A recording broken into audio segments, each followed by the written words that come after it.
conversamos en el segmento anterior.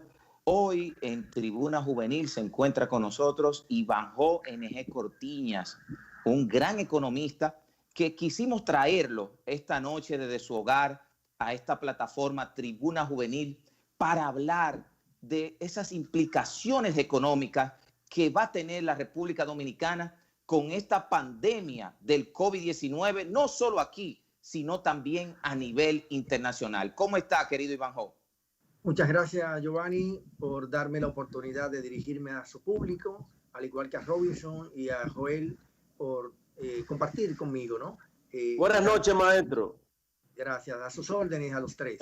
El placer es nuestro.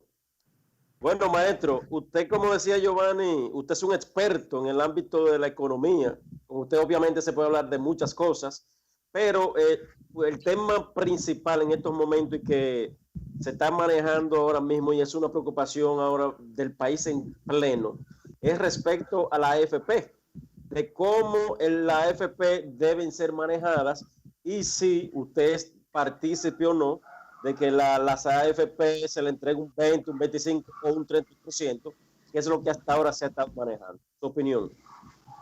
Bueno, gracias, Robinson. Fíjate, los recursos de las AFP son patrimonio de los trabajadores.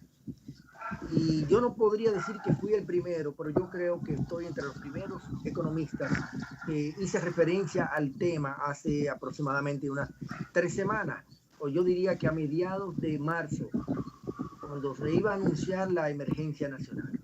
Y mi planteamiento consistió en que se le otorgara el equivalente a lo que sería el ingreso monetario que se le daría a un trabajador en su edad de retiro si este trabajador es suspendido en la empresa donde trabaja y durante un tiempo que pudiera ser 2 meses o 3 meses. Quiere decir esto que yo no establecí que se utilizara un 25, un 20 o un 30%. Yo creo que eso es mucho. Yo lo que indiqué fue que, y lo reitero ahora en su programa Tribuna Juvenil, que solo aquellos trabajadores que fueran despedidos en forma temporal y que solicitaran o quisieran solicitar un anticipo equivalente a 3 meses de ingreso monetario por concepto de pensión, cuando ya esa pensión proyectada que se supone que el trabajador va a recibir cuando entre a su edad de retiro, la reciba ahora. Y la lógica que planteé fue que era mejor preservar la salud del trabajador estando en vida que un trabajador ya fallecido. Lógico. Porque yo me pregunto, y de estas personas que ya han muerto por coronavirus, muchas de ellas probablemente pertenecen a la seguridad social y ya no van a disfrutar de esa seguridad social. Otros de los que están contagiados, no se sabe cuál va a ser su desenlace, pero mientras tanto están siendo golpeados por el contagio del coronavirus. Y por lo tanto, ellos están fuera del círculo comercial y productivo de la nación. En consecuencia, ellos se merecen que sus recursos, parte de sus recursos, les sean anticipados en el equivalente a 1 o 2 meses de lo que sería su ingreso monetario a su edad de retiro. Ivanhoe, queríamos saber el impacto económico, las dimensiones. Estamos hablando de recesión en la economía de Estados Unidos, como también en China. La República Dominicana, el turismo está en estos momentos frisado. El caso de las remesas. ¿Qué le espera a la República Dominicana con esta situación en el aspecto económico?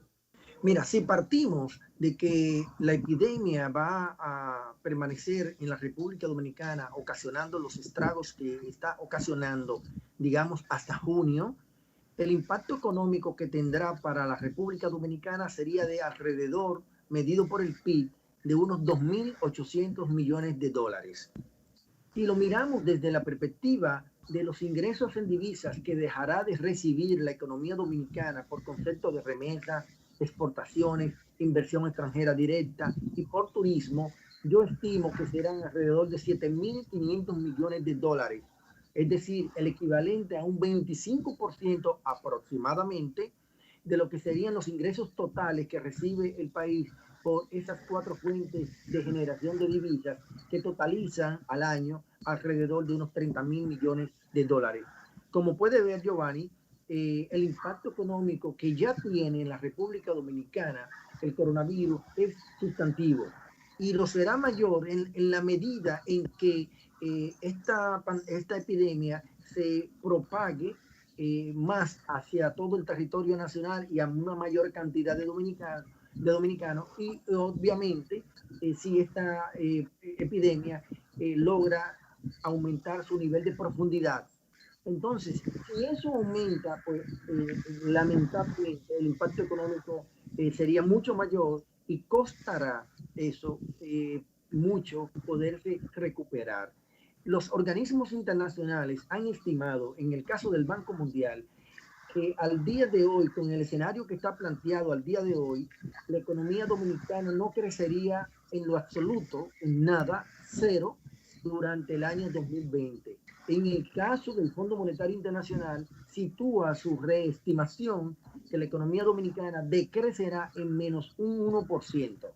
Cual que sea el dato, yo pienso que el golpe es muy severo para la economía dominicana y naturalmente para los trabajadores dominicanos. Ivanhoe, buenas noches. Usted mencionó ahorita, con la pregunta que le hizo Robinson, mi compañero, acerca que un 20%, un 25% es muy elevado, usted citó. Entonces, dadas las condiciones que vive en este momento nuestra República Dominicana, dado ese golpe al sistema sanitario y al sistema económico, hoy en día más de 600.000 trabajadores, 600.000 familias están suspendidos. El Código Laboral lo establece. Entonces, eso que usted dice que un 25% es mucho, yo quiero que usted lo desmenuce en el término económico y llano a los televidentes y a la juventud que nos sigue, dado que hay 600.000 familias que hoy en día están sin un ingreso. Y si usted no cree que es mucho, 7.000 millones de pesos para, creo que son 5 o 6 AFP que anualmente tienen esos intereses en ganancia, dado el fondo de pensión, dado los recursos del fondo de pensiones por los trabajadores dominicanos.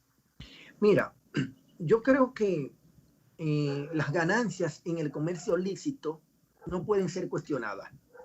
Las AFP están haciendo un ejercicio empresarial totalmente apegado a las leyes dominicanas. Por lo tanto, yo no voy a cuestionar si ganaron mucho o ganaron poco. Es mejor que ganen mucho a que ganen poco o a que no ganen. Cualquiera que haga una actividad productiva es mejor que gane mucho a que no gane. Entonces, partiendo de esa lógica, yo digo que asistir a los trabajadores dominicanos, ya sea lo del plano formal, que son los que están como cotizantes en la seguridad social, o los que están en el sector informal, que no están amparados contractualmente, no podrá identificarse en la República Dominicana, y creo que en ningún país del mundo con las características similares a la nuestra, una sola fuente de fondear, de financiar el pago de salarios o bien de dotarlo de ingreso monetario a una familia o a un trabajador. Una sola fuente no será nunca suficiente, aunque usted busque el 50% de los fondos de pensiones. Y obviamente nosotros no podemos aspirar a que el patrimonio de los fondos de pensiones sean distribuidos de esa forma, porque con ese no fue el propósito que se organizó este sistema. Por eso es que hay que identificar más fuentes en la República Dominicana para que no solamente estos trabajadores, sino también otros sectores de la vida nacional, como el sector salud, que está requiriendo de muchos recursos, puedan ser asistidos. De ahí que yo estoy planteando que las políticas públicas, especialmente las económicas en la República Dominicana, tienen que manejarse con el concepto de la mutualización. La mutualización viene explicada por el hecho de que cualquier acción que despliegue el gobierno debería buscar el concurso, el aval, la solidaridad, la reciprocidad, tanto de los organismos internacionales como también de los acreedores locales de la República Dominicana. Porque fíjate, el coronavirus de manera involuntaria necesita de la anuencia, si se quiere, pero le estoy llamando involuntaria, de la persona. Si la persona pudiera tener la capacidad de decir, usted no entra a mi cuerpo, pues el coronavirus no entra. Pero como no tiene esa capacidad de decírselo, pues el coronavirus entra al cuerpo, atrapa una célula de nuestro cuerpo y la hace una enfermedad en nuestro sistema de cardiovascular, pulmonar y demás.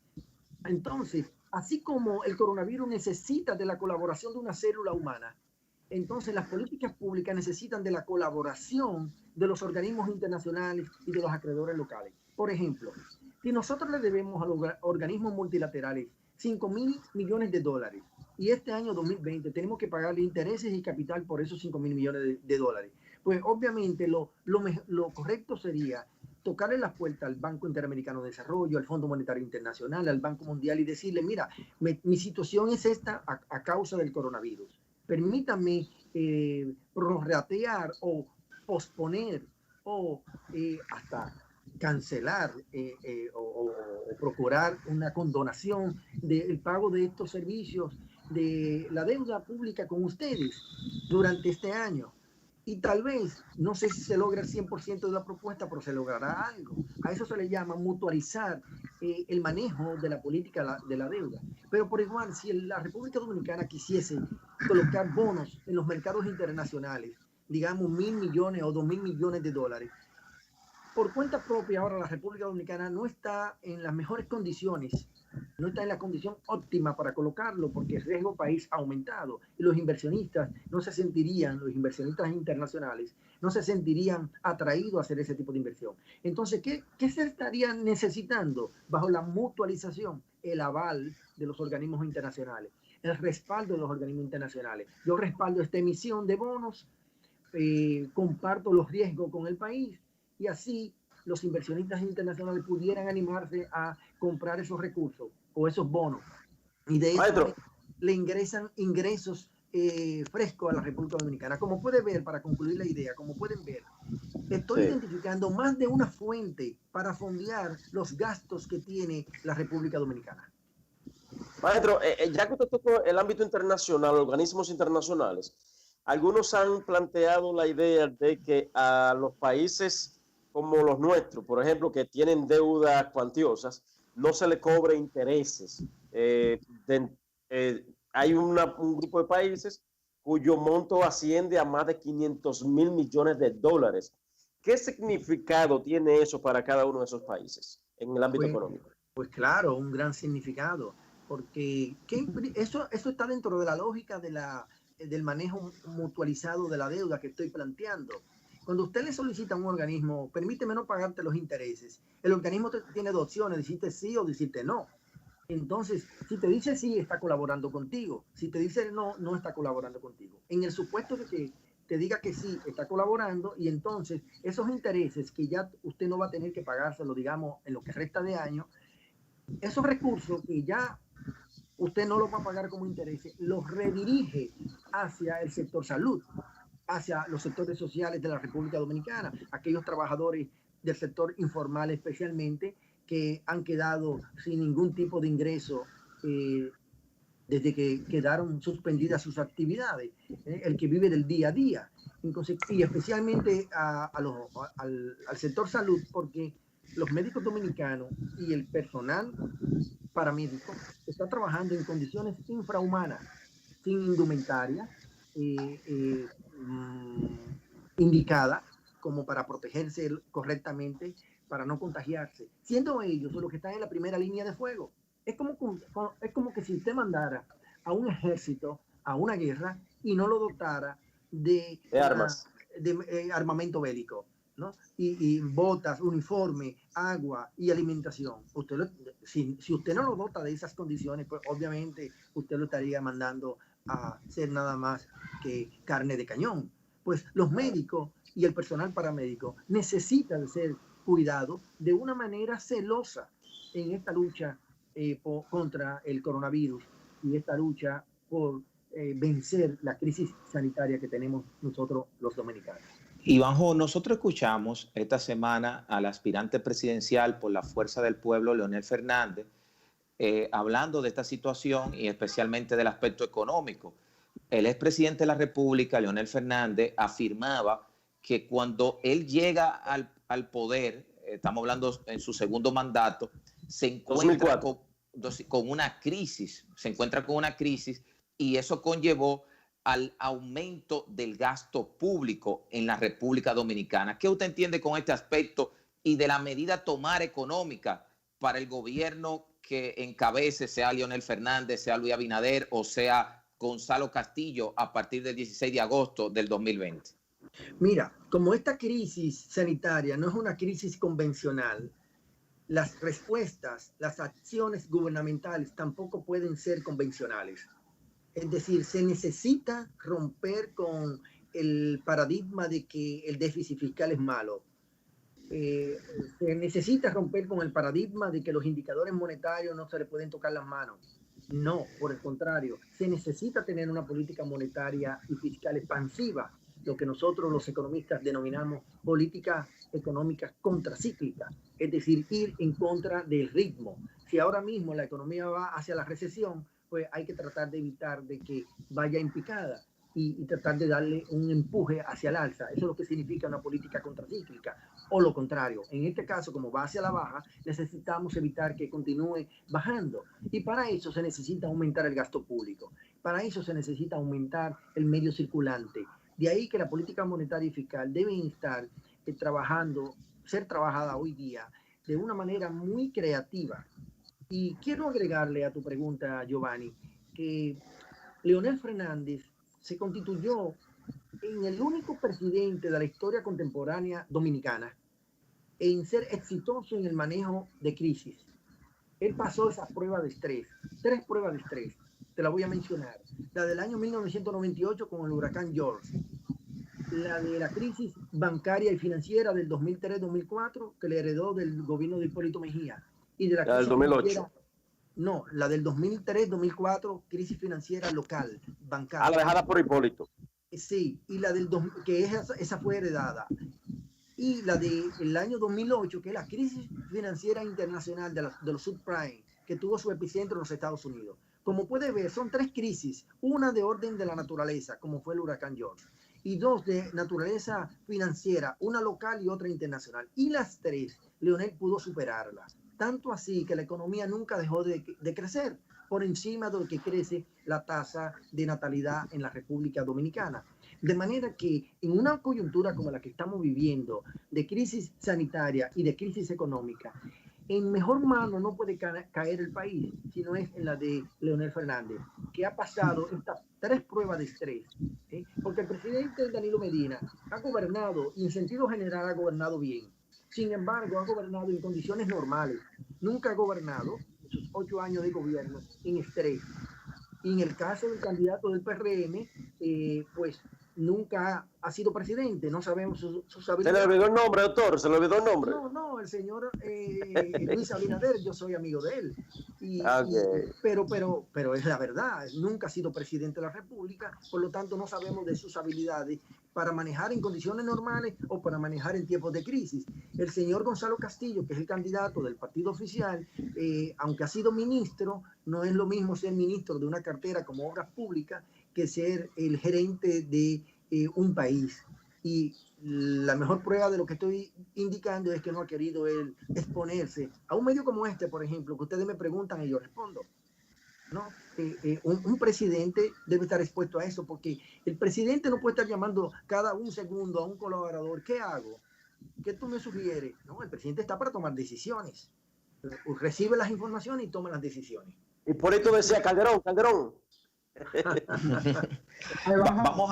Vamos a ir, queridos compañeros y Ivanjo, a una pequeña pausa y retornamos con la parte final de esta interesante entrevista que agradecemos a Ivanjo por permitirnos llevar luz a través de su hogar aquí en Tribuna Juvenil. Adelante, director.